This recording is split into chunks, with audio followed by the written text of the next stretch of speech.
to Rob. You're live with Stephen A. on ESPN Radio. What's up, man? Hey, what's going on, Stephen A? Great playoff basketball. I really like the way Denver pulled it off. I say one thing to that win, and something that I see a lot of NBA players, even superstar, having troubles with. Free throws win games. He won those games with free throws, and I see so many players missing critical or crucial free throws, even the superstars.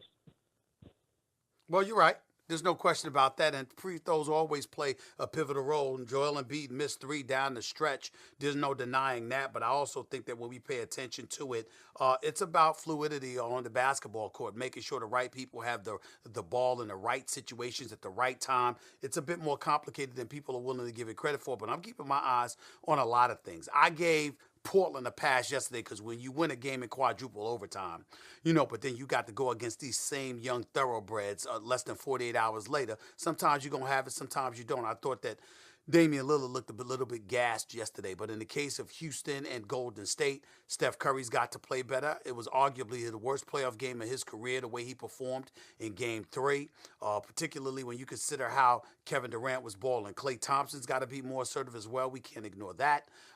Then in Houston's case, CP3, some would argue he's getting a pass because he's not looking as good as he should, meaning in terms of his assertiveness and taking more shots. In the Eastern Conference, Kyrie is not playing like a superstar. There's no denying that. He's going up against a bunch of trees in Milwaukee, in the Greek Freak, and Brook Lopez, and Middleton, and others. Can't ignore that, and they don't even have Brogdon. So we've got to keep our eyes on that. And, of course, with Philadelphia and Toronto, Kawhi Leonard looks like a superstar because he is. And Joel Embiid, gas in the first game, in Game 2, and then who the hell knows what was wrong with him yesterday. We can't point to free throws when Joel Embiid is texting his coach at 6:20 a.m., 9 hours before the game, talking about he might not be able to play. We just can't have that. That just can't happen, man. Nah, I can't. Speaking of Kawhi, Stephen A., you still going with Kyrie over Kawhi? Because No. You picked Kyrie and I picked Kawhi. No. It's not about picking them. It's about believing where they would land. I know that Kyrie Irving is all world as he is. He ain't no Kawhi Leonard, but Kawhi Leonard, you don't hear about him anywhere but Toronto or the Los Angeles Clippers. That's the issue. What'd you think of this fight this weekend with Jacobs and Canelo? I believe it or not, I didn't see it. I didn't see it because I was working the Rockets Golden State Warriors game. I knew Canelo would win by decision because I didn't think he would get knocked out by Jacobs, and I knew that Jacobs wasn't going to get the decision. But more importantly than anything else, when I saw Canelo in the sequel against Triple G, hitting Triple G with those body shots and seeing how strong Canelo is with that thick neck and how he can take a punch, I just think that he's the premier dude for everybody to take down, and I don't know how they're going to do it because he's a hell of a boxer. He can punch, and he could take a punch. I don't know how they're going to beat him. But I got to go, Rob. I appreciate the call, man. Thank you so much. Anthony, you're live with Stephen A. What's up? What's up, Stephen A.? How you doing? Nice to be on your show. Sure, go ahead. All right. I just want to bring this. This is about the LeBron Magic. I just want to bring it from a different light, different perspective. Now, we got to understand that Magic, that's his name, Magic, right? He's been Magic ever since far as we know him playing ball, So far as like him just all of a sudden leaving without telling nobody, without no explanation, that's part of his Magic show of who he is, Magic. Okay. So what's your point? That's my point. Listen, Magic, and I'm not talking about Magic Johnson here, but I'm saying the word Magic. Magic isn't always a good thing, bro. So that's not a good thing that what he did. But when he does his magic, sometimes you don't even, on the court, he does his magic with the ball. There's no explanation of what he's doing. You just do what he do. So that's my point. You don't have a point, but my brother, I got to be on with you. You don't have a point right now. That makes no sense what you're saying. He just do what he do. What the hell does that mean to a national radio audience? We don't comprehend that. What does that mean? He just do what he do. Because that's his name, Magic. Well, so what? What does that mean? What does that mean? Clarify. If a teacher said to you, well, that's what he do, Magic, what does that mean to you? How do you comprehend that? His name reflects what he does. So he does magic? That's how you comprehend it. So he does magic? So what's the magic?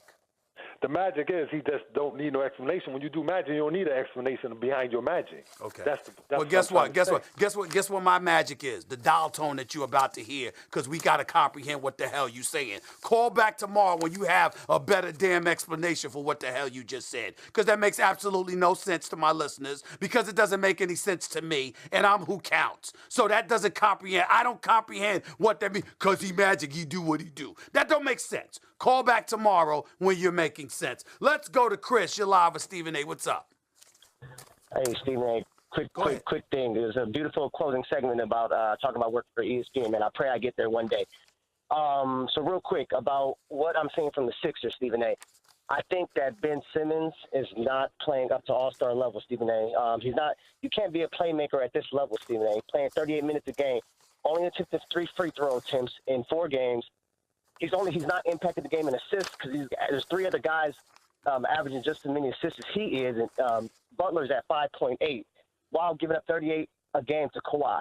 He's not having the same impact, Stephen, and they will not be able to win a championship if Ben can't be that playmaker. Well, let me say this. And he can't make shots. Let me say this to you. This is what bothers me about your position and others, because Max made it earlier this morning, and it didn't make much sense to me. Here's why.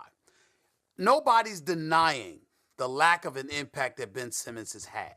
We get all of that, but we knew that coming into this series. And the moment we saw Brett Brown take the point guard responsibilities away from him and give it to Jimmy Butler on numerous occasions, we see what they're doing, and we know that's going to neutralize the impact that Ben Simmons is going to have, but somewhat, to some degree. What we anticipated, however, was that Tobias Harris would be a better shooter than 25% from three-point range in this series, better than 2 of 13 shooting in Game 3. What we anticipated is that Joel Embiid would show up and be more formidable like he was in Game 3. And even if he wasn't that formidable in Game 3, shooting 9 of 43 from the field in the other 3 games in this series, coming up with excuses, you sick in Game 2, you sick again in Game 4, gastrointestinal issues, having the runs or whatever, you texting your coach at 6:20 a.m., 9 hours before a game to say that you might not be able to play. Come on, Chris. When you look at Ben Simmons, I'm not trying to dismiss that it's a factor. I get it.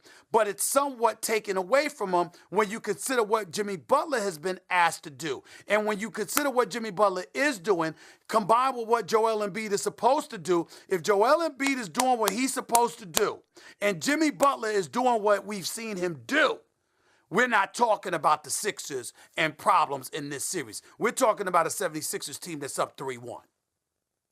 Right, and I'm not refuting that, Stephen, but I'm not talking about the Sixers as a whole. I'm talking about one individual piece.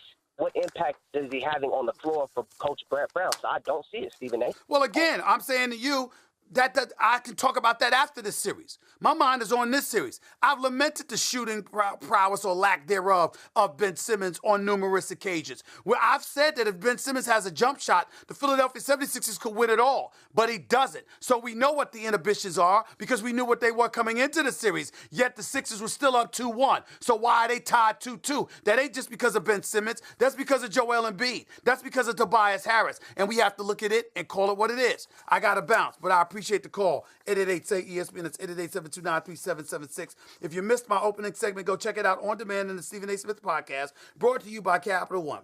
Capital One is reimagining banking, offering accounts with no fees or minimums that can be opened in 5 minutes. Capital One. Hey, hey. That it was going to take the whole year to recruit him. It is hard to get to know him. It is hard to build trust with him. And they were going to need every single day until July 1 to do that. The Clippers have remained in a strong position, and you've seen the Clippers build an organization and a team to try to appeal to Kawhi Leonard, do more, say less, hard-playing role players. They've got an elite coach in Doc Rivers, and Southern California is home for him. I think that's where his focus is going to be heading in July, staying in Toronto or going back to California with the Clippers. Yeah, keep in mind the NBA could undergo a monster shakeup when you look at all the all-star players who are expected to become free agents. While Leonard might move back west, Golden State might lose Kevin Durant, Klay Thompson, and DeMarcus Cousins. Celtics shooting guard Marcus Smart is listed as questionable for tonight's Game 4 against the Bucks. The 25-year-old played 3-on-3 after being cleared for contact on Saturday. Smart has been sidelined for 4 weeks because of a torn oblique muscle. The team talked to the media yesterday. It's totally up to the training staff and how he feels.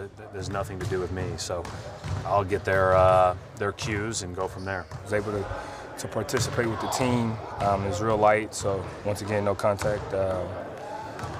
Everything is the boxes are being checked, and we're taking it one day at a time. But I'm definitely in the right position and right progression stage to where I'm getting really close to coming back.